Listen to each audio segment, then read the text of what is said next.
Hi, everyone. Welcome to Biogeography Week 11. I know this is quite an intense week for most of us. Politically, we have the presidential election and many other political elections happening this week. So, the lecture for this week is going to be relatively short before we make a transition to talk explicitly about human evolution and human migration. Wanted to finish up a couple of sort of basic biogeographic terms that we're going to need to kind of understand the conversations that we're going to be having for the rest of the semester. I hope you all are doing okay. I know that I've spoken with a number of you all, particularly after the midterm exam, expressing some difficulties and challenges with just the format of class that we're having, university wide, and specifically for this class. So I just wanted to encourage you all to come to office hours. A number of you all have reached out to me and said that you'd like to talk about your exam and how the class is going. So I encourage all of you to do that. It's nice to put faces to names and to have a conversation, and I think it can benefit those of you all who are not doing as well in the class as you'd hoped. So please do take advantage of that. And I just hope in general that, with the tension of this election, that by the time you watch this, hopefully things will be settled one way or the other. I hope you all are able to manage, the stress of either participating or waiting for the results to come in. But, tomorrow's the sun will rise and we'll still have to do what we need to do to make this world a better place. So let's keep doing that. All right. So this week we're going to talk about the geography of diversification. So again, thinking about some biogeographic terms, some ecological terms that are going to be really important for our understanding. And so Earth's diversity, there's a tremendous amount of species diversity on the planet. There's a tremendous amount of diversity within species on the planet. And, the question is, what's responsible for all of this diversity? And we've kind of touched on this, the genetic diversity that we observe between individuals and communities and between species, the history of the place where different organisms evolve, and then when they travel to, certainly Earth's abiotic environment has changed over time. So we're talking about things like plate tectonics and climate, those things that are not necessarily directly tied to living organisms, although particularly when it comes to climate, and particularly in the last 500 years, Earth's climate, which is an abiotic factor, is certainly being influenced by human beings. How organisms within a place shape the environment, right? So we can think about the ways that human beings, Homo sapiens, are shaping the environment, changing the environment, that are having these large-scale impacts. But also we can think about other species, particularly social insects, organisms like ants and termites and bees and things like that are certainly shaping the environment. Just today I was over in White Park, which is off of Greenbag Road in Morgantown, looking for beavers at the White Park Reservoir. And beavers are a really interesting organism in that they shape an environment and have a lot of impacts on other species that they live with. And it's interesting because the beavers are building a dam there, and how it's causing some flooding in upstream in what used to be Coben Creek. So lots of different organisms having an impact on the environment through habitat modification. And then, of course, the history of lineage, right? The ancestors of different organisms shapes their trajectory in moving forward. And so we can think about this from an evolutionary standpoint, from a phylogenetics standpoint. So phylogenetics is the study of relatedness between species. So those trees that I've been showing you, the tree of life, and how all different organisms are related, is the science of phylogenetics. Okay, so all of these things are responsible for the Earth's diversity, which points out the fact that, biogeography, ecology, these subjects are really complex because there's so many moving parts, there's so many changing relationships. And so it's really exciting to be studying these things and thinking about these things. So when we think about phylogenetics and organism classification, and there's lots of different ways to classify organisms, we're going to be talking about the dominant way in which Western European scientists have classified organisms. But I bring this up because there are, many different ways that different people who don't come from a Western European background or cultural lineage think about organisms and relatedness. But we're going to be talking about this system. And so some of you all might know this system, this mnemonic device to remember how organisms are classified. And this is the classification that Linnaeus came up with. So the mnemonic device for remembering the different categories of which organisms are classified is King Philip came over for good spaghetti. So the K in king stands for kingdom. All right. And so this is the broadest category of classification. So we think about the kingdom Animalia. That includes all organisms that are classified as animals. And what unites those organisms are the cellular structure that we have. All animals don't have any cell walls. We don't have chloroplasts. We're all heterotrophs, organisms that require photosynthetic or chemosynthetic organisms for food. We cannot take abiotic energy and make biotic energy. We need our energy from other living organisms. Okay, so that's one classification. Phylum is another classification. Okay, and that's a little bit more specific. And so one of the phylum that exists is Chordata, and these are organisms that have a nerve cord that runs down the length of their body. It doesn't having a nerve cord doesn't automatically mean that you have a backbone. That's the common misconception.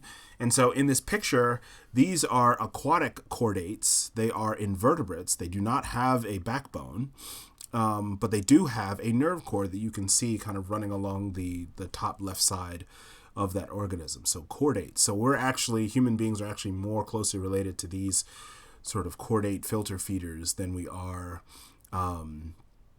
something like an insect or something like that. All right, so moving down to more specific class. So class Mammalia, so that would be all mammals. And what distinguishes mammals from other animals and other chordates is that mammals have mammary glands. They produce milk that feeds their young. Okay, and there are some really interesting mammals that many would say that mammals give live birth, but that's not the thing that unites all mammals, because there are reptiles that give live birth, and there's also mammals like the platypus and other monotremes that lay eggs. Okay, so a different way of classifying organisms. And our underclass is order primates, so that would be all organisms that are very closely related to human beings, so that would include apes and monkeys. And the difference between apes and monkeys is this: monkeys have tails, apes do not. Okay, so oftentimes people will use ape and monkey interchangeably, and that's actually not biologically correct. Okay, and then going down from order to family is Hominidae, and that is the broad group of mostly bipedal primates. And then the genus Homo, of which Homo sapiens are the only ones of our genus left. And then, of course, our species, Sapien, and we are we're the only of those group. Okay, so every species that is known to humankind, at least by humans who are raised in the Western European hierarchical way of classifying organisms, has a name within each of these classifications, right? So we are species Sapien, genus Homo, family Hominidae, order primates, class Mammalia, phylum Chordata, and kingdom Animalia. All right, so every living organism has their identity broken down in this manner to describe how they are related to other similar organisms. Okay, so we talked about the geographic patterns of life and that they are specific. Okay, and amongst the distribution of species on this planet in different environments, there are kind of two categories that we can put organisms in: cosmopolitan species patterns and endemic species patterns. And we've already talked about what it means to be endemic. And so cosmopolitan is the opposite of being endemic, being specifically located where you evolved. Cosmopolitan species certainly have an environment with which they were at one point endemic, but cosmopolitan species are species that exist over many different geographies. Okay?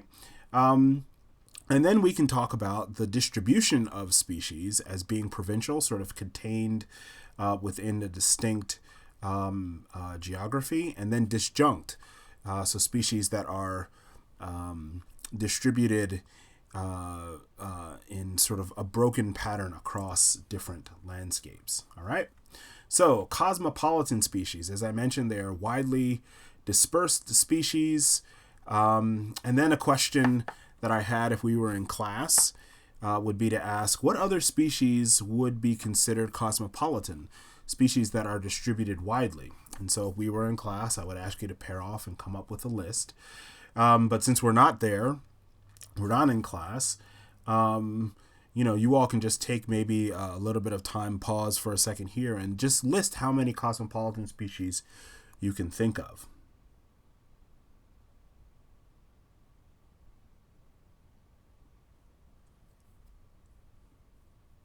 Okay.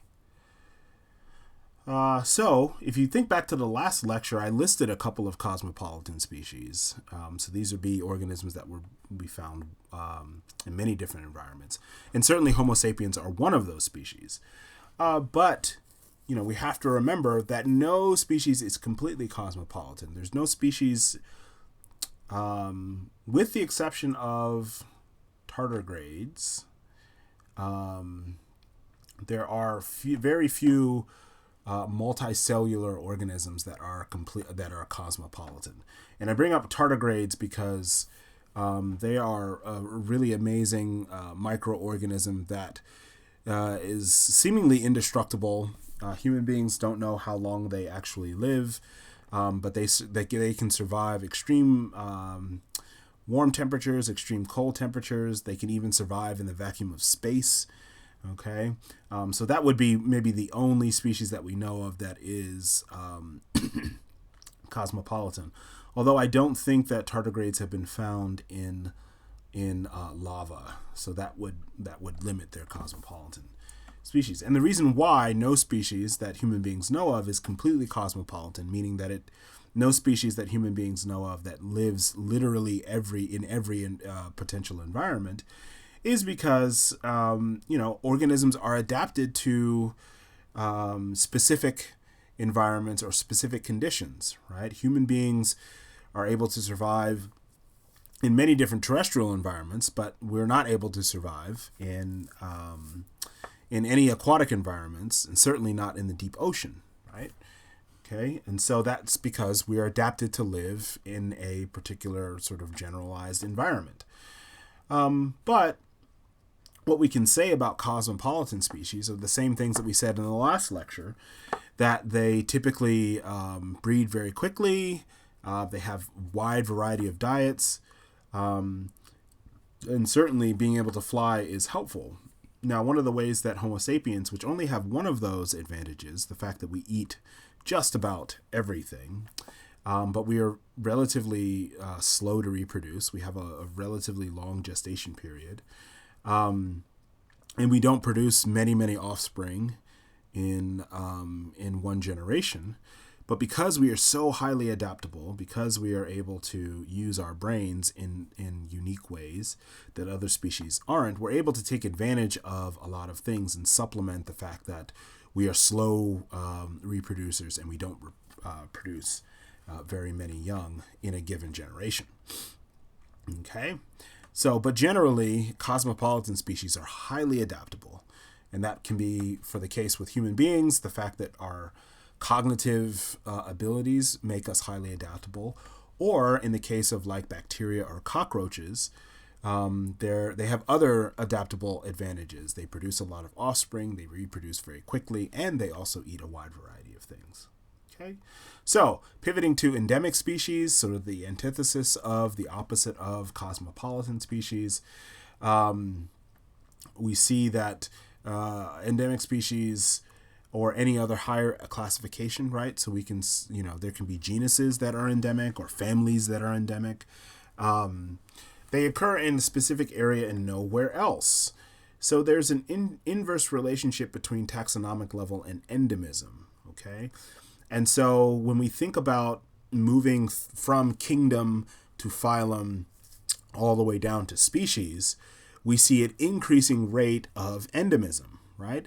So, in terms of the many different environments on planet Earth, we find animals everywhere, right? At that level of classification, the kingdom Animalia is cosmopolitan. But when we think about, let's say, the okapi, which is a funky-looking mammal that I'll show you a picture of in a little bit, or the platypus, which is another funky-looking mammal, they're endemic. They're both endemic to certain areas of the world, and that's because they are a specific classification, a specific species. So what this point is saying is that the more specific you get in describing an organism, the more likely you are to run into something that's endemic. But if you're talking more generally, like kingdom Animalia or chordates, which you find all over the globe, there's less endemism within that classification. Okay, so families are generally more widely dispersed than species, right?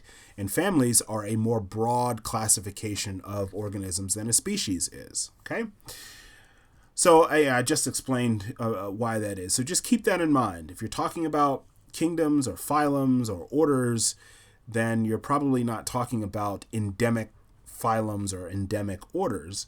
But if you're talking about species, you're talking about a lot of different endemic ones, right? So an example of an endemic species, right? The Komodo dragon.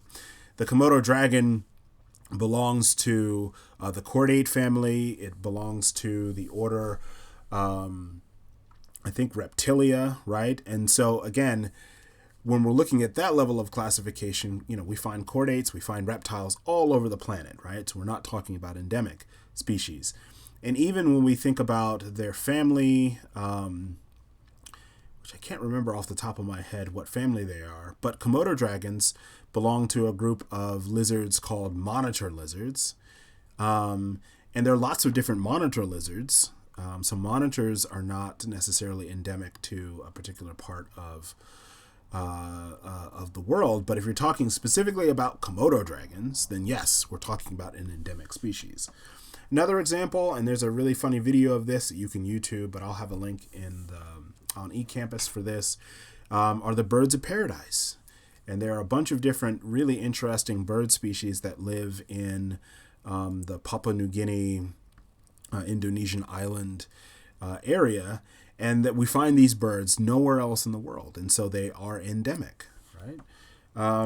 Certainly we can think about a primate group, the lemurs, which we only find in one part of the world, and that's Madagascar.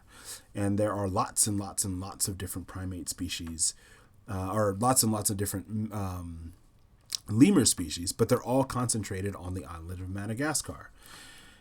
And sort of speaking more generally about the island of Madagascar, at sometimes, or at least when I was growing up, I always thought that, islands were relatively small. But if you look at the map of Madagascar, in comparison, or the size of Madagascar in comparison to some other islands, Madagascar is actually a really huge island compared to what we might think of as like the British Isles, or even Japan, right?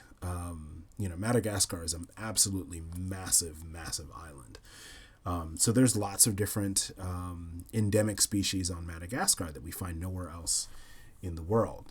And certainly lemurs are a family of primates that are endemic, right? So this would be a case where a higher classification or a more broad classification is endemic. And then one of my favorite birds of all time, the Philippine eagle, which is found nowhere else other than the Philippine Islands. It's a critically endangered bird and endemic to that particular area. But again, a Philippine eagle is an eagle, and certainly eagles are not endemic to the Philippines. We find eagles all over the place. Okay, so to get a little bit more specific, to come up with some terms within endemism, these are a little bit difficult to pronounce, so I'll pronounce them a couple of times, but there's two different types of endemism. So we can talk about autochthonous endemics, all right? And these are endemic species that were differentiated or that evolved in their present location, okay? So autochthonous endemics an example of an autochthonous endemic would be the lemurs, right? So far as we know, lemurs evolved on the island of Madagascar, and they remain on the island of Madagascar. They haven't sort of dispersed into other areas, and are found in more areas than Madagascar. So lemurs would be an example of an autochthonous endemic. Another example of an autochthonous endemic will bring back this smaller, compared to Homo sapiens, hominid species, Homo florensis, which is a species of hominid that evolved in the same area that the birds of paradise are from. And this would be another example of an autochthonous endemic. It evolved in the location that it was currently found, or was found by human beings sometime later. Okay. So autochthonous endemics are really good for studying vicariance events. If we remember back to talking about speciation, oftentimes autochthonous endemics happen with a vicariance event where there's some sort of geographical separation. And then that population that is splintered off or separated evolves in a unique fashion and becomes located in that place.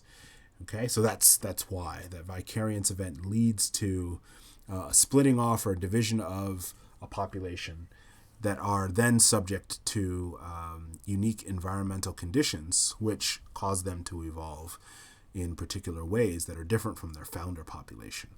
Okay, so the second term is allochthonous endemics. Allochthonous endemics. So these types of endemics are ones that differentiated in some other area, but are now found only in a new area, which is not their home. So an example of this would be if lemurs evolved in Madagascar, and let's say at some point in history they were found only in the subcontinent of India and no longer in Madagascar, then they would be an allochthonous endemic, right? The place where they were from, where they evolved, is not the place where we find them now. And so there are lots of species that evolved during the Pleistocene. So this is sort of the last period of ice ages that occurred, that are allochthonous endemics. And so this is a picture of a freshwater mussel that you can find in what's now considered North America. It's been given the name by Western European scientists, the pistol grip mussel, and you can see that from the pattern of the shell. And so what happens with allochthonous endemics is that they usually evolve in an area, and then there's some sort of geological event or dispersal event where those species move, and their source population goes locally extinct, and they're only found in their new location. So there's lots of science fiction stories that talk about this. There was one not so good science fiction movie starring Will Smith. I think it's called After Earth, where human beings sort of mess things up on planet Earth and they have to leave in spaceships, and then they come back, hundreds of generations later. And that would be an example of an allochthonous endemic, right? A species that evolves in one place, part of that population moves to another place, and then the original population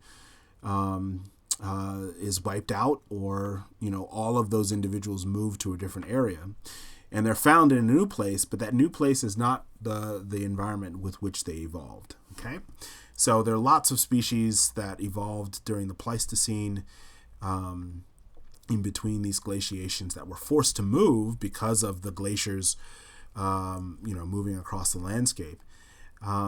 They sort of set up shop and made homes in areas where they didn't evolve.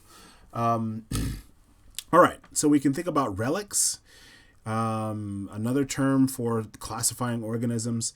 So relics are organisms, or relics are sort of like the last remaining artifacts of any particular group, right? And so we can think about taxonomic relics. So these would be the last survivor of a once very diverse group of organisms, and biogeographic relics. So descendants of a formerly dispersed taxa.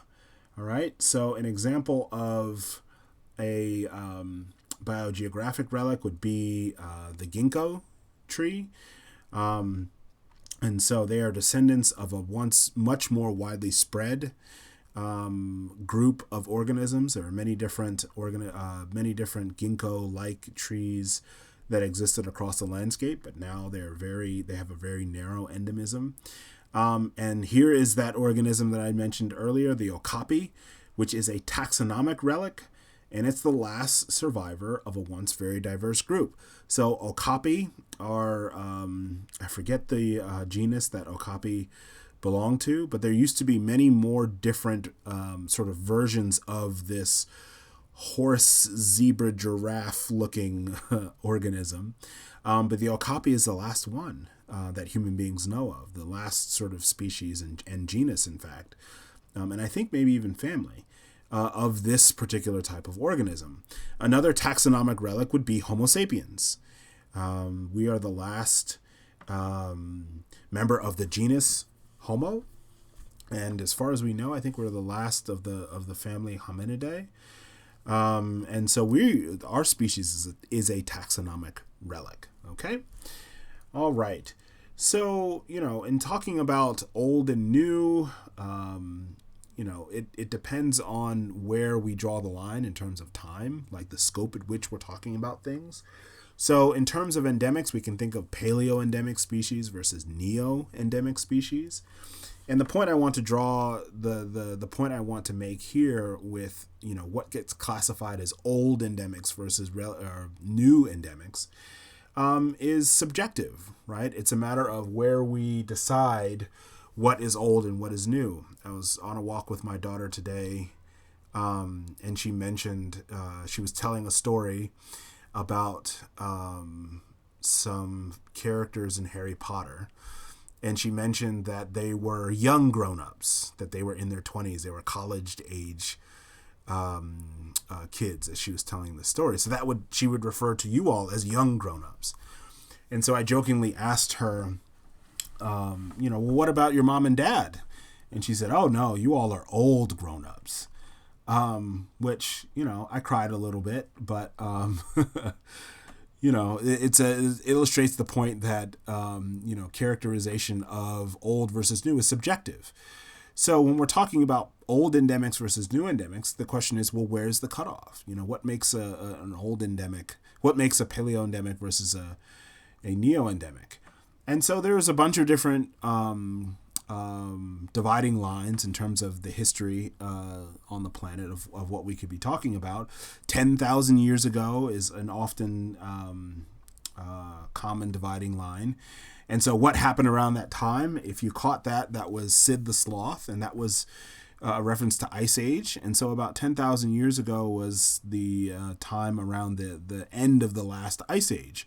Right, so we can think about that in terms of allochthonous endemics, right? The Pleistocene, the end of the Pleistocene, being an important time for dividing between paleo-endemics versus neo-endemics, species that evolved in certain places before the end of the last ice age and those that evolved afterwards. We can also think about the dividing line of about 2.5 million years ago. And so, what that's all about, of course, if you caught that picture that drove by, is that was the evolution of bipedal organisms, sort of the beginnings of what would eventually become the genus Homo, and these primate species that began to walk upright.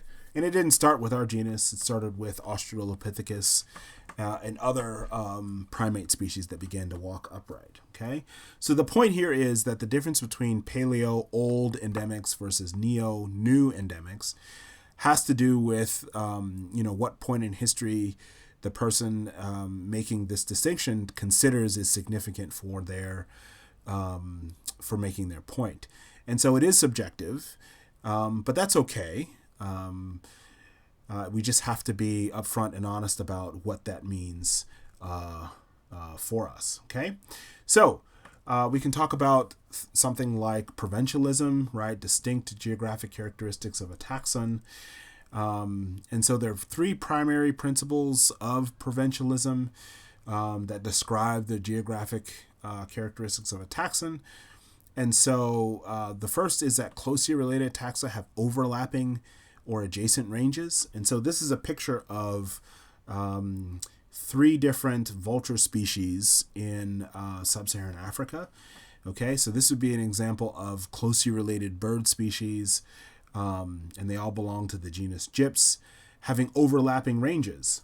And here's another example of this. There's three different vulture species in the Indian subcontinent in Southeast Asia. And so these three different species adhere to the principle of provincialism. They have adjacent and overlapping ranges.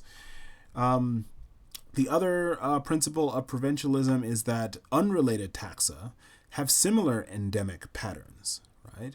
And we've seen an example of this with the bee orchid, right? This flower species that is not related to the bees that pollinated, but they have similar endemic patterns because they've evolved to be dependent on each other, particularly the orchid plant, right? So this is an example of unrelated species that have similar endemic patterns because of the coevolutionary processes that exist.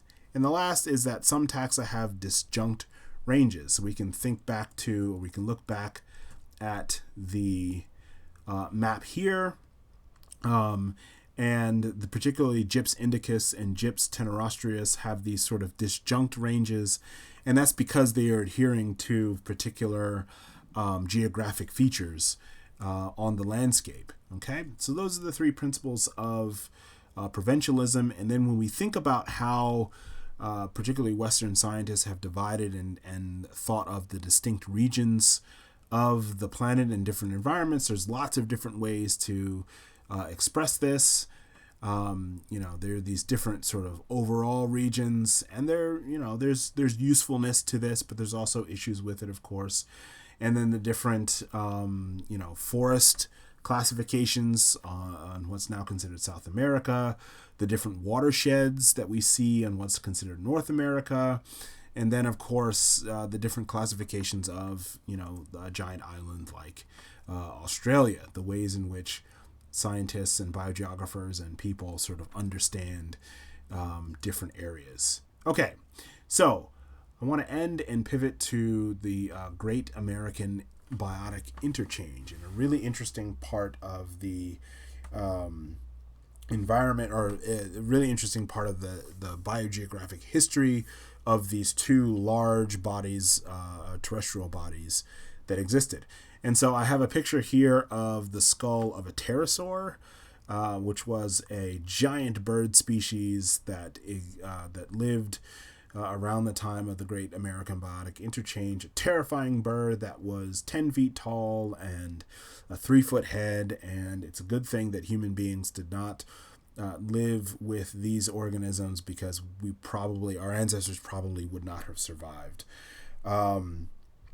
So there's also a video that you can watch that I'll have about these particular birds, but they were really interesting.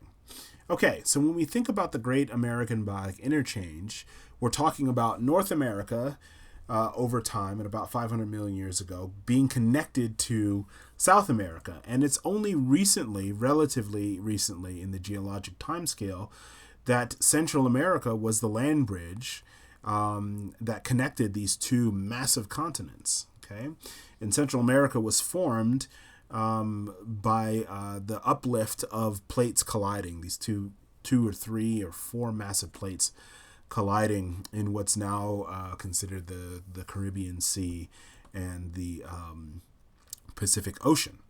All right, so when this happened was about 5 million years ago. Okay, so our most distant primate ancestors were just beginning to sort of evolve and change in the African savanna around this time. And so far as human beings know, there weren't any bipedal primates that evolved in this part of the world. And so, when we have this land bridge that's being formed, we think about what Central America looks like today, 5 million years later. It looks very different than what it would have looked like when it was first forming. And so I have this picture here to illustrate the fact that this is what Central America looked like. This isn't actually, obviously, a picture of Central America 5 million years ago, but this is what it would have looked like. It would have looked like a savanna. And so if we think back to some other lectures, it was a primary succession habitat, right? You have ocean floor to sort of bare rock, to the gradual colonizing by plant species of this particular area. And so it was a grassland, large continuous savanna habitat, not the sort of lush and very speciose tropical jungle environment that we observe today. Okay?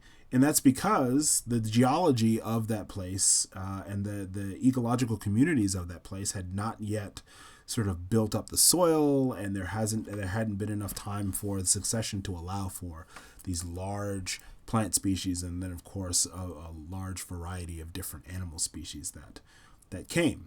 Okay, so that's really important for understanding why the organisms that we have, the animal species that we have in these different continents, look the way that they do. And we see a schematic of these different organisms that were endemic to different continents, and then what happened. And so mammals now had an opportunity to disperse, and non-volant organisms had an opportunity to disperse between the two continents. So organisms moving from north to south, from what's considered North America to South America, were organisms or taxon like cats and weasels and foxes and horses and camels and deer. Okay, so these species that were not present or not endemic to South America were moving that way. And so from the South America to North America, we got organisms like porcupines and armadillos and opossums, these marsupial organisms, okay, which were not endemic to North America. But there were a couple of organisms that just didn't make it, through to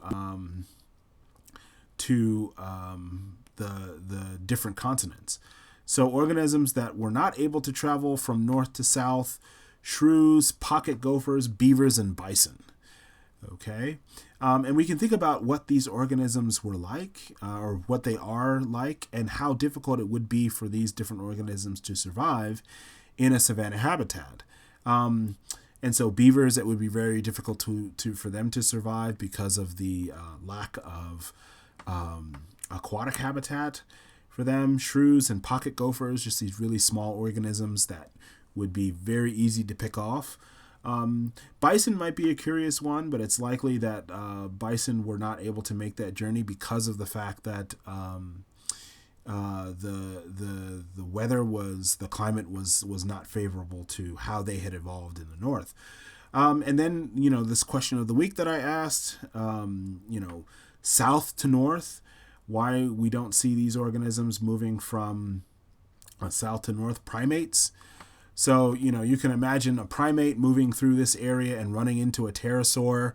This bird or this large bird species would be very difficult for it to survive. There's no tree habitat, and primates, thrive in trees. And if they didn't have trees, particularly monkeys, then they would be easy targets for all sorts of organisms.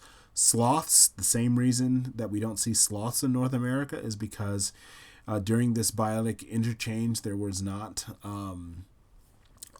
large trees that they could move through, and anteaters. And I'm not exactly sure why anteaters weren't able to colonize North America.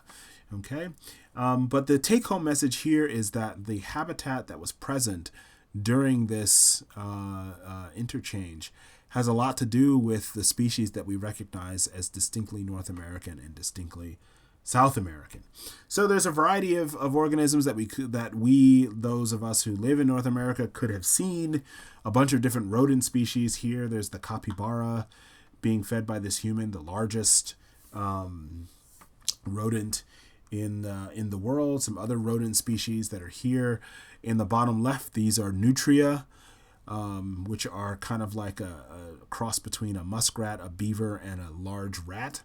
But because human beings have been bringing these organisms over, they're actually now doing quite well in southern parts of North America and are a big problem. And then certainly primates that evolved in the tropical regions of South America haven't made it really past Central America and through the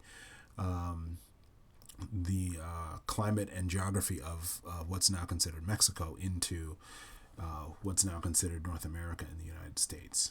Okay, so what could have been if there was a different corridor of dispersal for these organisms? So the final tally with this interchange is that North American species dominated this exchange. So that means more species that were endemic to North America traveled to South America and were able to find a good habitat to persist. Then species from South America were able to make that same journey. So many native South American species went extinct around the interchange. So it's not just that South American species were not able to make it across, but the ones that were coming from North America caused the extinction of many species in South America. And so one of the biogeographers who worked this out, who was able to describe these things, Elizabeth Verba, and so she was able to sort of come up with a working theory on why this disproportionate exchange of species between now North and South America. So in addition to the corridor habitat being favorable to North American species, there was also a general climate or general cooling during this period around 5 million years ago that favored those species that were better adapted to northern habitats or northern latitude habitats. And so that would make sense for those species traveling south if things were generally more cool. So South American species were losing habitat around this time. And North American species had evolved in areas of greater vicariance. And so that means that the species that were living in North America were living in a much more tumultuous environment where things were changing more rapidly, whereas species in South America were used to a more stable environment. And so, for the big organisms, we have a pretty good record of what was happening, but for the herpetology and avian fauna, so these are the lizards and the snakes and the amphibians, and then of course for the bird fauna, there's less extensive fossil record of what the final tally was, and that's in large part because many of these organisms are small, and so it's hard to get good records for human beings to understand this, but also for avian species, they're able to fly, and so there was much interchange or exchange between different continents much sooner for those organisms that could fly. And so, there's a longer history of exchange of these bird species, and certainly there are many bird species that migrate between the two continents and have been for longer than 5 million years. Okay, and so the reason why that is because those organisms can fly. And so in thinking about this great American biotic interchange, we're really talking about the large organisms that leave large remains that human beings, that it's easy for human beings to detect what's going on. Okay, so that's all I have for this lecture. And so when we meet again, we're going to be talking about human beings and our journey and evolution across the planet, which I'm really excited about.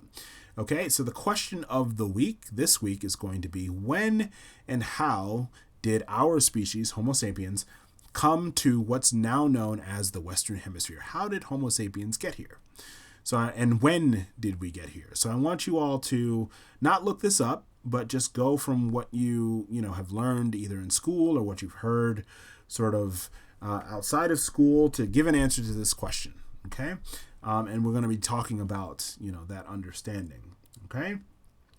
Just a reminder that the reflections for the podcast and for the 2 podcasts that I posted last week are due this Friday. So we don't have any new reflections that are due, but you have 2 that are due this Friday. So check the schedule for that.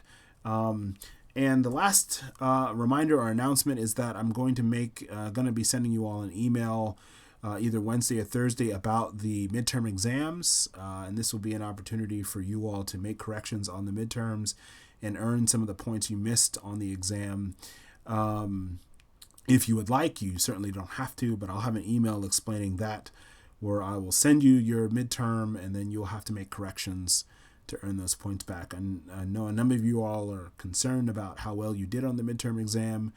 And given, the difficulties of this semester and this particular learning modality, I want to make sure that you all are having an opportunity to really learn the material and to make corrections, and so that it's not such maybe a difficult or devastating thing to think about not doing well on the midterm exam. Okay, so be on the lookout for that email that'll be coming shortly after I post this lecture. All right.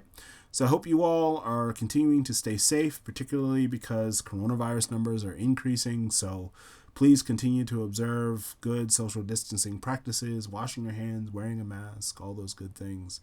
And I will talk to you again next week. All righty. Bye.